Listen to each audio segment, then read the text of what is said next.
Fasting the first 9 days of Dhul Hijjah.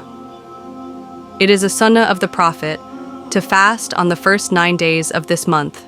Fasting is also one of the best acts of worship. As reported by the Prophet, Allah said, "All the deeds of the son of Adam are for him, except fasting, which is for me, and I shall reward the fasting person for it." Fasting on the day of Arafah absolves the sins for 2 years, the previous year and the coming year, and fasting on Ashura, the 10th day of Muharram, atones for the sins of previous years. Increasing daily prayers, Salah. On these blessed days, take this time to perfect and increase the daily practice of Salah. If you haven't been praying the 5 fard, obligatory prayers, Fajr, Duhr, Asr, Maghrib, and Isha, on time, now is the time to start. Try to pray together with your friends and family, as there are more rewards for praying together. Reading Quran. Reciting the Quran is one of the best forms of worship.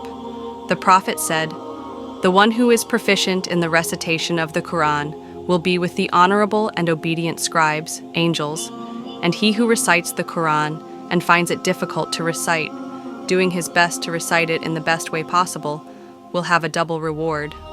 Dhikr, remembering Allah subhanahu wa ta'ala. Making dhikr is a powerful act of worship, and one you can do virtually any time. There are many types of dhikr you can make to help put your mind at ease and bring you closer to Allah subhanahu wa ta'ala. Within the first 10 days, the Prophet Muhammad emphasized especially to recite this dhikr.